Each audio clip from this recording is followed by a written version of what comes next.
تقول صاحبة القصة: بدخل بالأحداث على طول. كنت أكلم ولد عمي وأنا اللي بديت أكلمه، عرفته على نفسي وعرفني على طول. ما كنت أفكر فيه ولا كنت أحبه، ما أعرف ليه فكرت إني أكلمه وأنا ما أحس اتجاهه بأي مشاعر. لكن بدينا نسولف وناخذ وندي بالهروج، يوم ورا يوم، كل يوم نفتح سالفة جديدة. ما كنا ننطم إلا وقت النوم أو إذا حد فينا يعني مشغول. كان يرد علي طبيعي، ما كان يسأل ليش ضفتيني وعلى أي أساس وإيش تبغين. بالعكس ما كان عنده أي مشكلة. مرت الأيام والشهور والسنوات، بدأت أتعلق فيه، بديت أحبه. كنت دائما أفكر لو تركنا بعض إيش بيصير. مجرد خيال، بس أتخيل هذا الشيء أبكي من قلب وأقول لا، مستحيل مستحيل نبعد عن بعض. وأحاول قد ما أقدر إني أشيل الفكرة هذه من راسي وأتمسك بالشخص ذا قد ما أقدر. طبعا في شخص قد أضافني قبل وقبلت إضافته، اللي هو مين يكون؟ ولد خالته، ولد خالة اللي أحبه. حلو، اللي أحبه عنده ولد خالة، ولد خالته ذا أضافني. وما كنت أفكر فيه ذا ولد خالته أصلا. رحت قلت للي أحبه اللي هو ولد عمي، قلت ترى فلان ضافني وترى تكلمت معاه. هلا وكذا من طيب نية. طبعا بما إن ما بيني وبين ولد عمي شيء، كنت ماخذة راحتي بالإضافات. هذا في بداياتنا. طبعا زي ما قلت لكم، ولد عمي هذا كان كل شيء بحياتي، ما في بقلبي غيره. عيوني ما تشوف إلا هو.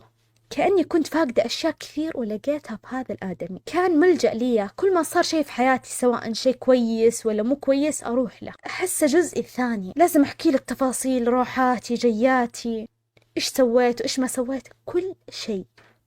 حتى مشاكل أهلي كنت أقول له، كان يهديني، كان يقنعني، كنت أسمع منه الكلمة. وللأمانة هو كمان نفس الشيء كان يسويه معايا، يسأل عني، يهتم. يعني كانت المشاعر بيننا مشتركة. بس الشيء الوحيد اللي ما انقال الاعتراف. ما حد اعترف للثاني بحبه. كان بيننا مكالمات، كل شيء كان واضح، بس ما في اعتراف. بالنسبة لي أنا كنت أحبه. مرت 3 سنوات وصرنا قريبين من بعض. ما أقصد شخصيا، أقصد كسكن. بعد فترة بدأ الوضع يتغير. هذه البدايات، هذه نصيح لمين إحنا هيسمعوا. أحس إنه تغير، أحس إنه ما عاد صار يهتم ولا يسأل. حتى لما نطلع طلعة عائلية ما أشوف يطالع فيني. تغيره كان ملحوظ. زعلني هالشي مرة. صبرت وأنا قلبي حاس إنه في حاجة. وأختي وقت الطلعات ماني فاهمة لا نظراتها ولا أني فاهمتها. نظرات أختي له كانت غريبة، كانت تطالع فيه أكثر مني. شكيت بيوم من الأيام، كنت جالسة مع أهلي، أخذت جوال أختي على أساس بشوف حساب واحدة من العيلة، وهنا تنتهي سهرتنا. لا، وهنا كانت الصدمة. شفت حسابه، حساب ولد عمي، راسله له رسالة. دخلت أتأكد من الحساب وللأسف طلع حسابه جد. انهارت، رجعت جوالها وقمت على طول. فيني الصيحة، صيحة، صداع، غثيان، دوخة، كل ذي تجمعت. رحت غرفتي ورسلت له على طول. قلت ليش أختي ما توصل؟ رد علي بغباء، اللي إيش الغباء قتلني، وإنما قال لي قتلني. وقلت له أنا ترى شفت وعرفت. قام قال لك بيبرر الموضوع. قام يقول إيوه شفت البجاحة ترسل لي يا طيب ليش قاعد ترد عليها؟ ليه قبلت الإضافة أصلا؟ آخر شيء قلت له يا أنا يا هي. والله يا صاحبة القصة إنك رفعتي ضغطي. اصبري الرأي الشخصي يستناك، اصبري. المهم قلت له يا أنا يا هي. طبعا على طول قال طبعا أنتي الآن أحذفها. هديت شوية لأنه عبرني. كلمته بعد كم ساعة، قلت له ها حذفتها؟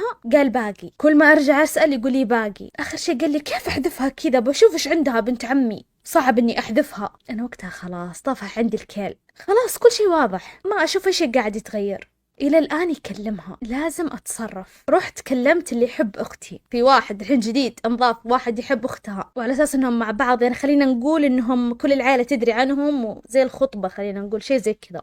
كلمته وقلت له عنهم إنهم يكلمون بعض، وريته كل شيء، يعني أثبت له بالأدلة علشان ما أطلع أنا كذابة. وقلت له ممكن إنك أنت تحلها أفضل، وعطيته حساب ولد عمي وعلى أساس إنه خلاص كل شيء ينحل. لكن أختي كبيرة في عينه وما صدقني، وكلم ولد عمي ومشى على كلامه. جاني ولد عمي وطار بوجهي، قاعد يقول لي كلام أول مرة أسمعه منه. يقول أنت بتجيبين المشاكل، كل يقول أبعد عنك لأنك تجيبين المشاكل. لحظة، يعني أنا الحين صرت حقة مشاكل وابعدي عنا. طبعا أنا ماسكة أقرأ الجوال وما أعرف إيش مشاعري. أقرأ هذا الكلام من شخص اعتبرته حياتي كلها، يعني لو صار بيننا شيء بتوقف الدنيا، وللأسف صار. وجاء اليوم اللي قال لي اللي بيننا انتهى. وقتها ما أعرف من مين ألقاها الصدق، بلكني من السناب ورجعنا على الانستا. خلص من برنامج نجي البرنامج، المهم ورجع فتح موضوعنا. خلاص اللي بيننا انتهى والمشاكل بيننا كثيرة، وكل ما جيت بحلها انتي خربتيها. طبعا هذا كلامه بالرغم من إني أنا شايفة وعارفة، إلا إني متمسكة فيه وقاعدة أقول طيب نتفاهم، قولي اللي عندك، أنا أسمعك، لا نتسرع، لا تقول كذا نترك بعض، ترى مو شيء عادي.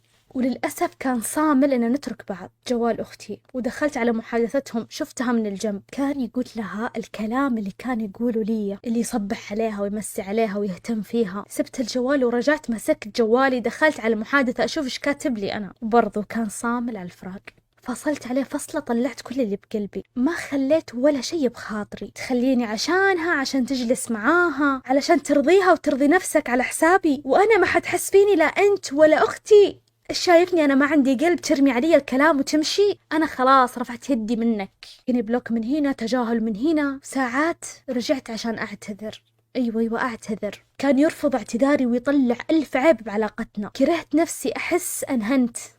دوبك تحسين دوبك كل ذا لأني أحبه، والشيء اللي صار كان صدمة لحياتي. لما استوعبت ايش قاعد يصير واني فصلت عليه، كل يوم اعتذر له على اللي سويته، الدفاع لعلاقتنا، اهتمامي فيه، لاني كنت ابغاه هو لي انا بس ما يعطيني مجال. فجأة يقول لي تذكرين قبل ما ادري كم سنة، قام يفتح مواضيع زمان صارت بس عشان ينهي، يعني قال لك ماسكها في قلبه والآن طلعها. قام يتكلم عن علاقتي بولد خالته، واللي أصلا ما أتذكر أصلا من هذا، ما أدري متى أصلا كيف طار من عندي. المهم كلام كلام كلام، أعذار بايخة، بلكته وانهيت العلاقة اللي دامت 3 سنين ونص. لكن ما انتهى الشعور وخيبة الأمل والثقة والراحة والأمان اللي حسيتها معاه. أمان جدي خيب أملي بكل شيء بالعلاقات. صرت أخاف أثق بشخص أو أحب أحد. للآن عندي أسئلة براسي، كيف ومتى وليش وعلى أي أساس. رحت لأختي وكملت عليها، ورجعت أنام من التعب اللي كنت فيه، وصحيت وبدأت أستوعب اللي صار. وقتها لا ليلي ليل ولا نهاري نهار، بس أبكي تعبانة، أحلم، ما أنام زين، انضغطت ضغط لدرجة أني رحت أكلم دكتورة نفسية من كثر الاكتئاب اللي جاني. عجزت أتقبل سالفة إنه هم مع بعض. طبعا علاقتهم كبرت وأنا أشوف ساكتة، ما أقدر أسوي شيء،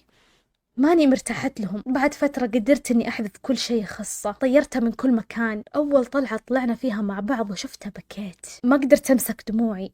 مرت الأيام، بدأ كل شيء يتغير من ناحيتي، بدأت أهدى شوي، نسيته شوية. بعد فترة شلت البلوك على أساس أتخطاه وهو عندي، لكنه أرسل وقال اسمعيني بقول لك شيء، وأنا أسمع كل شيء برغم حرقة قلبي. كان يقول ساعديني ساعديني، علميني كل شيء، اثبتي لي انها تكلم اولاد عمي الباقيين. وانا من طيبة قلبي رحت ثبت له كل شيء. المفروض اني ما اساعده، وفعلا اثبتت له. ومو بس انا الحالة اللي كلمته، انا وبنت عمي الثانية وعمته تكون بعمري، نصحناه وعلمناه وقلنا له تراك ما انت الوحيد، ترى في غيرك، واختي تراها تكلم مليون غيرك. انا وريته كل شيء، وكم واحدة بعد ورته كل حاجة، ونبهنا لان كلنا عارفين انه هو ضايع ومو مستوعب اللي قاعد يسويه وإنه غلط، وهي كمان نصحناها إنه غلط وجيناها من كل الطرق، وللأسف ما سمعوا ولا واحدة فينا. كل اللي انقال منهم إن شاء الله طيب تمام، وما شفنا نتيجة غير إنهم مع بعض للحين. بديت أتخطى وأنسى. صار عمري 20 سنة. أختي لما عرفت بالسالفة توقعت إنها بتحلها، وقفت معايا وقالت أوكي بحلها. بعد انقلبت علي ضدي وصارت مع أختي. سحبت نفسي منهم وصرت أكرههم حرفيا، ما عاد أشوفهم شيء. لا زال القهر موجود منهم، لكن أنا أقدر أفكر بشخص ثاني. انتهت القصة.